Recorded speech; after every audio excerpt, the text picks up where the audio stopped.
an actor. Almost the longer waiting time for you people to know the reason why Yinka, oh the day from America shook his head for the family of Edochia, he don't reach. I bet my people now so welcome. marriage makes you Wanna get part of a patient to family. watch this video to the end. How this woman analyze this video. So after you guys will know married the with reason Edochia why family, that especially old with woman having go shook his children for the head. Edochia But at the family, end of she the day, now became wetin happen? adopted Una go hear into the everything from Edochia this family. video.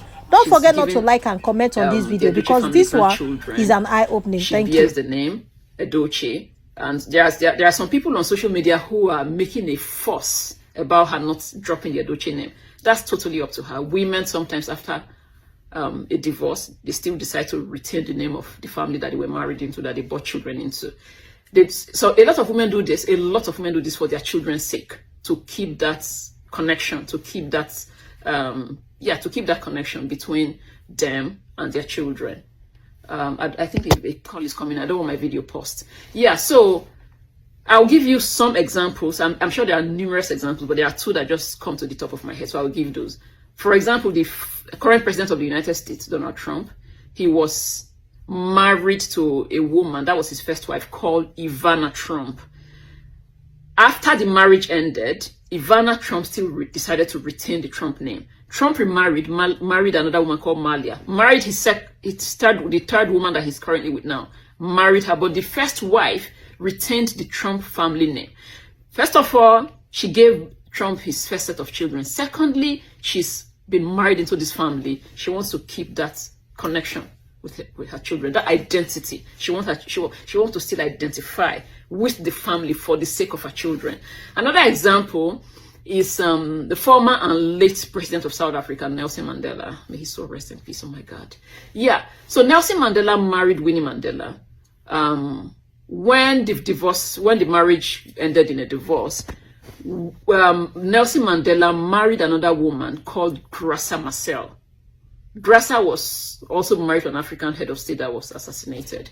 So Graça did not adopt the Mandela name. Graça kept the Machel. I think that's the name of her former husband. She remained Graça Machel, even though she was married to Nelson Mandela. She probably kept the name Machel so that her and her children can still have that identity, that to identify with her children in connection with where she was first, where she first of all, what she was firstly married into.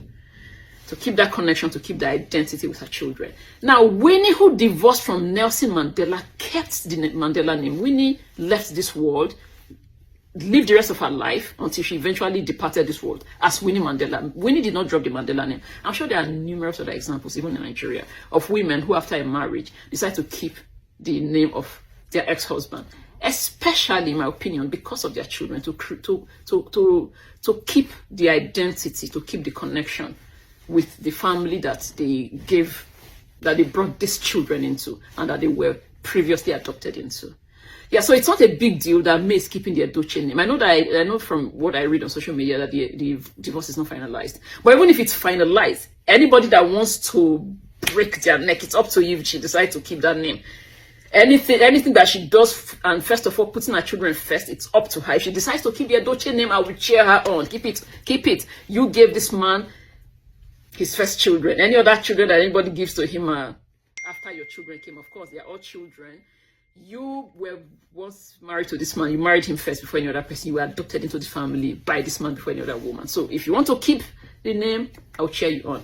Now, why is May the second most influential and the second most honorable person in the Edochia family? Of course, nobody can take it from Sir Peter Edochie because he's the patriarch of the Edochia family. He brought the Edochie name into what it is today. That man is a living icon. He's a living legend. We are so blessed to still have him. Even for Gen Z people, I'm sure that some of you have seen what an impact he is. For people like me who watched him growing up, oh my God, it's a blessing to still have him around.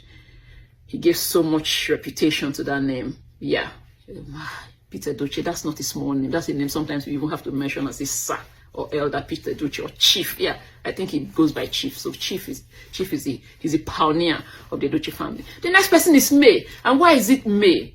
May because with everything negative that has happened to that woman, still being a part of the Edochia family, that woman could have done, she could have, in a twinkle of an eye, tarnished and turned that name into nothing, and made that name something that people will hear and now suddenly become ashamed of. 1 or 2 interviews that woman would have granted, some people will begin to see the patriarch of this family, Chief Peter Edochia, somebody, because on social media there are people who think that why can't he even put his house in order? These children are not children, they are not toddlers. This Yul is an adult. I think he's over 40 years old. So I'm sure that despite the fact that the man loves his son and of course loves his daughter-in-law, because he talked about me glowingly, and also his grandchildren, I am sure that despite all that, he would have done his best to try to put this whole things in order. Somebody walked in and said, I'm a little bit distracted. Yeah, but May, my husband actually walked in on somebody. But May could have done so much damage to that family name she wanted to. I'm sure she knows so much. Now, given everything she went through, the loss of a child, that woman lost her first son. She kept her cool. When I say she kept her cool, I cannot imagine the loss of a child. I cannot. Even the loss of a parent, you don't come out of it. How much more losing a child? She went through that tragedy at the same time while going through what at the time seemed as though now it's full blown. The man is gone. At the time, it was like her husband, it was infidelity. Is he going to stay? Is he going to make amends? Is he going to correct it? Because, yeah, she went through that, losing a husband, losing a child, and she came out strong. I know that the pain, like I said, I cannot imagine it. I know that the pain never goes away. But that woman has maintained a kind of poise and dignified silence that needs to be studied. May could have done so much disrepute? She could have done so much. She could have done so much with the Edochia name. But understanding that she brought children into this family, understanding that she carries that name, she's done so beautifully. Instead of throwing shades, because in this social media era, you throw shade, you shade this one, you shade that one, for clout. She could have gotten much more followership, much more attention, dragging her husband, dragging the family name.